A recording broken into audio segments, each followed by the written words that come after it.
What is up, everybody? This is Lyle with No Hippie Trucking and Transport, and I've had a few people that I've known before I got into trucking ask me, what it's like to stop at these truck stops and things like that. And to be honest with you, when they first asked this question of me, I really didn't have any answer because it was, they're pretty uneventful. But after I had a chance to think about it, there's like four instances that I can look back on at some of my truck stop visits that I could really kind of talk about. Three of them are funny, one of them kind of isn't. So, you know what? Let's talk about these truck stops. So, most of these truck stops, like I said, pretty uneventful depending on what city you go through. And I happened to be in one of those cities. I was in North Carolina, Charlotte, at a truck stop. And this is about 2 o'clock in the morning. My trainer's asleep, wants me to fuel up. So, stop at this truck stop, get the fuel, and I'm walking inside.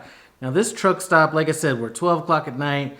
There's just random people, not even truck drivers, like about 7, 8 deep, just hanging out at the front of the truck stop.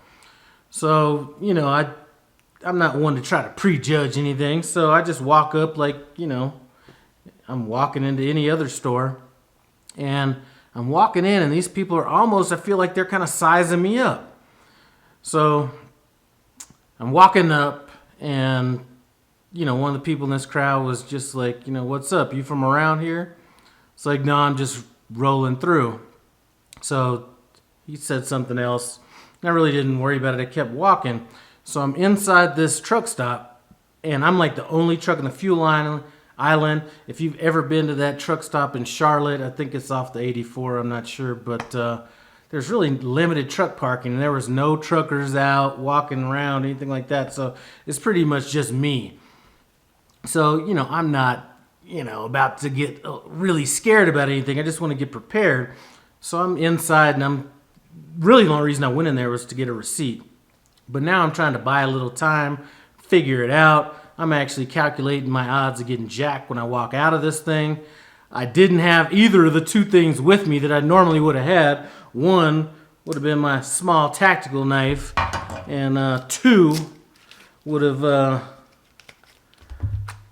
been my, let me start that over, my stun gun flashlight. So I didn't have either of these with me. So I'm just like, okay, let me buy some time, see if another truck pulls up. So anyway, I don't see another truck pull up, so I'm like gonna get old school prison style. So I wasn't gonna buy anything, but while I was in there, I said, let me go ahead and grab a Monster, one of them Monster drinks. Any drink in a can would have worked, and get me a little bag so if something goes down, I could just be like David and Goliath on that ass.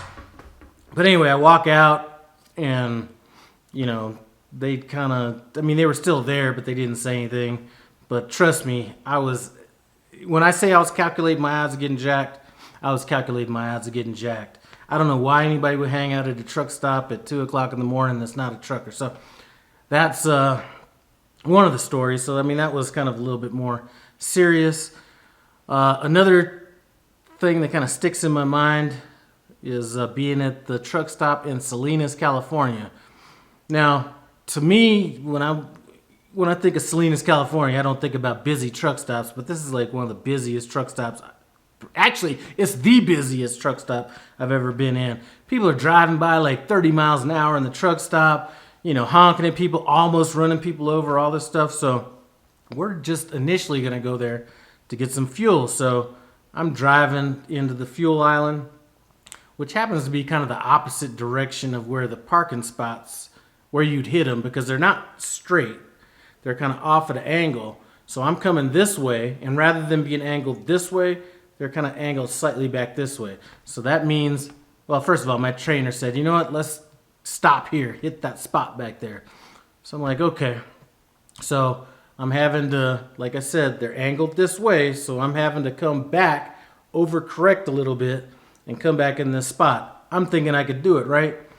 And I probably could have, but the stress, these people driving by all fast, So finally I'm just like, I just tell my trainer, fuck it. you hit this shit. So he goes ahead, knocks it out, parks it, and then he's like, all right, let's go inside and get something to eat.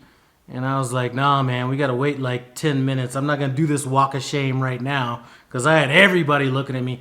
And it really wasn't even like I was taking that much time. It was probably only 2.5, 3 minutes that I was even trying to get in this spot. But there was a lot of activity. So anyway, it was kind of funny. My trainer started laughing, about the walk of shame and everything. So that's another thing that sticks out in my mind. The next two are just kind of funny things. So we're at a truck stop in Pueblo, Colorado. I just got done driving, and I had on some shorts. And when I'm driving, I try to keep it a little bit loose, so I had unbuttoned the top button on my shorts. We go inside. I think we were getting fuel. Whatever it was, doesn't really matter. But I'm in the candy aisle. I think I was going to get some gummy bears or something like that. So I'm in there getting all my stuff.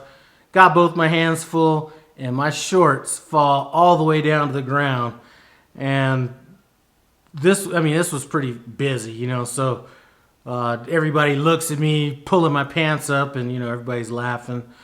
It was so funny I couldn't even get embarrassed. So everybody got a good laugh out of that. So that was another funny situation. I forget where I was during this last one, but for you truck drivers out there, when you go get a shower, you can request a team shower, and that means not that you're going to be taking a shower together, but you're going to get two, you're going to get to take two separate showers, whatever, however you want to say it. So I was just in like a clowning type of a mood, so my trainer walks up and he's like, asking him for, he's like, hey, can I get a team shower? I was like, yes, me and my trainer would like to get a team shower. Anyway, I guess you had to be there for that one. The guy at the desk started cracking up, and, that was it. But those aren't like incredibly funny or really even notable as far as truck stop stories go.